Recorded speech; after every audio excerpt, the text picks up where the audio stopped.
zafa in chubegan book le chawa hetun tuma hen video tharnen karon le ta a mitam takina an hriat chak le inbox lama te po zo na manon zo thin I abik takin mei chetan ai mi pa ten entinge text message sa kanin piak hianin min dule dulo kan hriat theyang ti kha tun tuma kan topic tur hi chu chu ani dona chu zora tam takhi ka dong thina chulaya chuanin request te mi video sim tu request tam takam thina wang khan tun tuma hianin engtin nge text message kami WhatsApp te ponyanga Facebook Messenger te ponyanga khatarang khanin kami text na tang khan entinge mi paten min dule duro kha kan hriat theyang ti karon se kan tomanga hai message than kha chu betu tam tak nei te po kan lo om mai theya chuta chuanin nei kan lo in text sa kan lo in beta a min dule tu lo mo va hriat chi hai hriat chian thei si lo min be thave tho si khata khanin engtin nge kan hriat theyang ti hi mithiam ten lo zir chuak dei towa chuwang chuanin mithiam te na an soi tang te khami ka thang thak khanin karon lor khoma chuwang chuan tu tuma hian uluk tawin lo apula tanga top thlengin lo nga thatu cheng ka du cheni ole kan soi du to lawanga a reilu tu nan an soi tan chawkhal mega a pakhat na chuan ole kha imi papia khane moi imi patex khanin imi patex thin khanin abe masa chenge ibe masa thri ti hi ania hi apai mo khop maya he kan se fo thina mai chia jok te hi mi pa jok te hian kan duani chuan va be masa tur kan ni laya mai chia zokina an be masa reng ani chuanin kha thil ti kan ni lawa chuwang chuan a hei in ngai zon to nuwa hi chuanin atang rei ta ma sei ngai zon ma anga kha chuanin mai chia zokina va be masa su chu tang chi chu te meyang an tingai mek lawa ba ka heta a background mitanga taran clear dana kha chuanin thil moi te pon chi alo mai theya mitam tak clear da tang chuan chuwang chuanin ilawin text na khanin nangma khanin ipiak masak angai siani chuanin intiana ilo beta mase alo reply thin tho ta cheya mase aman ape masavenga mi alo cheya nangma jok cha charina nge I on jok zel thina ni chuanin khata khanin nangma kha ama thinlunga itana vaklo po ani mai theini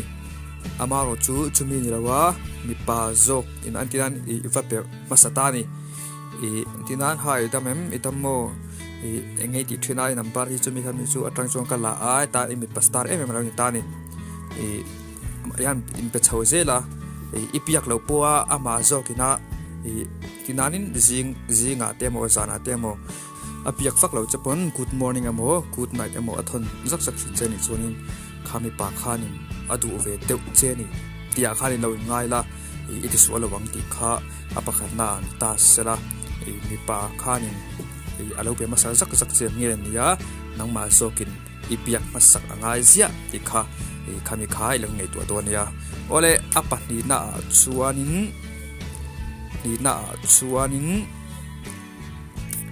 ole hai poi mo khop maya thui te ulaka athon che chuanin antinan hai mi pa ta hianin kan midu kan phei chadu zo tak ani chuanin soituri kan nga theyang reng khop maya antinan an mani chansin kan va zona te mo an mani fak na tong kam emo a tamanga kha chu khata khanin hai soitu tak ta kan nei ve shani bul de mumokin a reply in a chang le thin chen nge nia seideu dawin a chang le thin che aron text suna chepo seideu dewa khatianga message mo a zonga za chuin omdu khalonga ma ro chu khatiang ang message seideu lampang thon chang che anei zeu zeu thian I chuanin khami pa khanin eng arilwa khanin avei ve deu chepo ani mai thaini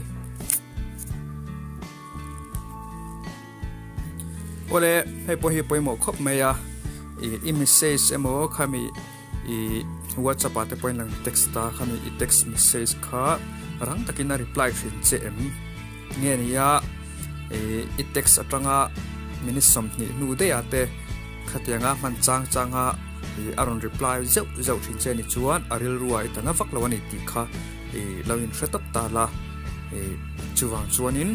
rang takin i message kha asin khal zel thiang i chuanin kha mi pa kha adu na chesai na han loin ngai ta la leun ring su lo wang ti kha kan sei duwa chuwang chuan kan ngai pe mo te nang ma pok khan loin sik ta la i ngai pe mo le i du deuh an ni kha chuanin an message kha sin chak zak sekanga rang takin i sin khal zel thinang khanin kha i mi text mi pa pok khanin adu tak tak che ani chuan adu ve che ni chuanin i message kha rang takin a sin thinang ti kha lo ring top ta la ole atot ya chuan ole hei poimo khop meya iloin text ta khata khanin idu zong kha ngai ven thinem idu zong kha soipui thin chem idu zong antinanin idu zong lampang angchi te kha aron ngai ven thinem ti te kha lo chik le ta la nilawa ama du zong emo timeyang ama lampang rengot kha timeyang asoi thin ani chuanin kha mi pa kha min nangma alama kha tlana vaklawani ti kha achiang mai ta ama ro chu tiang nilawa nangma chanchin mo idu zong hriat achak ka thina mo kha tiang lampang zona azo thin che ni chuanin kha mi pa khanin nge avei ve deuh che aril ruwa yom ve deuh thian ni ti kha lo ta la adu ve che ni ti top mayang chuwang chuan kha adu na cha sai na han lo thiam le ta la ole dot le chuan ole hei poi mo khop meya hei mai chia te hi mi pa te hianin te me yang kan vei zong le kan du deuh ten ni chuanin ang lai chuan ni lo mai theya ama ro chu kan ril ru hian luak khat ve am thina chuanin zinga kan tho lim atang te tin kan tho lai te pawh anga tin tlai san ma ton te pawh anga khanga khanin hei pia kan chak sak sak thani chuan kha imi pastar em te polo nyanga imi papiak thin pa khanin zinga tanga tho phat atanga aron pedeu zia thin che ni chuanin khami pa khanin avei ve astar ve adu let ve che ni ti kha khami assign kha lo thiam ta la achan chu kan me chatu zong ani lem lo chuanin timeyang zingka tanga prejan am piak masak ang si tahimi pa chuanin kan tingai me lawa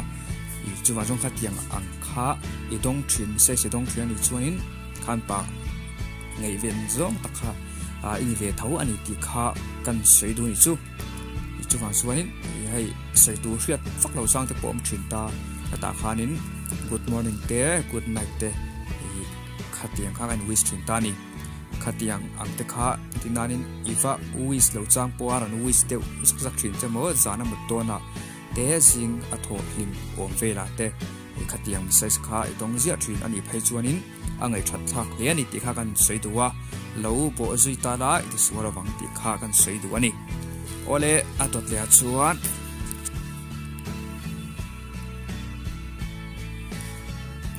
ole ama salama kan sei tong khanin hei poi mo khop meya chan chin te chung chang antian in chung ko chan chin te in khosak phung te pon yanga kha chu zot khalo mai thei che ya nang ma mi mal chan chin emo ngai event viau thinem i khian te bula te po ala zo thinem ti te kha lo chip thin ta la zan te point line text chuna te point line text ta ni khanga te khanin i chan chin azot ngai mi lo che ani chuan i chung chang te bo mo hriat chiam tuma zot ngai mi lo che ni chuanin angai that thang vak lo khan pa khanin tingen yang angai ven zong kha in vak lo ani ti kha lo in hriat mai ta la amaro chu tiang ni lawa sei tong khanin i chung chang hriat chen tuma azot te reng thin che ni chuanin angai ven zong tak ini ti kha lo in hriat ta la hai me sa tam tak chuanin min so na min zot rang mai ti ya hai men lo ning mai thin den om ta ni amaro chon chin chiat ta deu wang te pon mai thaya amaro chu lo ning mai lo ta la nang ma fei mm2 kha i lo tong reng ani ti kha lo in sata la achan chu mi pa te hian kan ngei ven zong ani vak lo chuanin an chan chin hi kan va teme yang sa chiang chak lem lo lem lo ani ti kha kan soi duwa kan ngei ven zong te kan du zong tak tan lo ni ve phei chuanin an chan chin te an du zong te an mani mi mal nun te kha hria chi kan va cha ka an du zong te mo an mi zia te ha vazir chiang kan cha ani chuwang chuan khatianga i chung chang te in mal nun te in chung ka chan chin mo ai po ni se khami kha azot te zia thin che mo azot zeu thin che mo ani kha chuanin khami paw ngei ven zong ta kha i lo ni ve reng ani ti kha lan thatiam ang che ole a to per da tu atan chuanin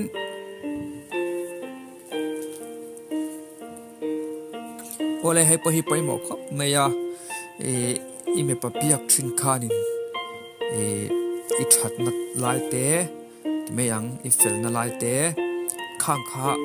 a sei fo thinem a fak dar fo thin chem entinarin kan me che du zong tak te chu me yang an mani an that na lai an chen na lai a chuanin an that na lai tam takhi kan va zok thi na chulai a chuanin an that na lai te hi thin lu khat lem chu kai na sei thin ti ni ya kan du zong takan lo ni phei chuanin kan sei chuak lo thai ngai lo wa an mani fak na oka hi kan chak chuak le nge zela khatiang kha a chak chuak fo thinem ti khala chik le ta la khatiang ang tong kam tinanin i moi inal email thal tuk emo status ate po an mai theya kha te po hanin status te po kha aron reply thin chem khatiang zong te khan chela ru tuk ti te moi kor ha kha email tuk emo nangma nangma mi mal nun timyang i thatna lai te khang ang te kha fak na te khai dong thinem kha i tong zau thin ani kha chuanin khami pa khanin adu ve deuh cheni ti khalang thatiam ang che nangma du vak lo tu chen ni chuan i thatna te i moi na te i tum na te kha an mu thei ngai lawang ti kha kan soi le duani ole top per na chuan ole hei poi mo khop meya ama mi mal nun te an chung ko nun te emo ama che chiat na emo a che thana te pon yanga ti me yang ama an nga athil ton ang chi kha a hril deuh vek thin chem ti kha lo in chik le ta la tian ngam tlak tak le ne tak khanin kha hril por thin chem ti kha lo in ngai tur kha lo chik le ta la imi pa piak lai me khan khatiang ang khanin ibula engkim a hril thin che ti me yang anun chung ril thleng poa a hril hrenga lo chen chun aring tok le che nangma kha arin ngam zong tak ini ti kha lo thto pang che achan chu nangma du nga lo tu le du vak lo tu cha chuan anung chung ril zong kha an hril the ngai lo che ti ha kan sei duwa chuwang chuan imi papiak thin emo khanin khang kha nun chung ril te le athil ton rang te kha hril thin che ni chuanin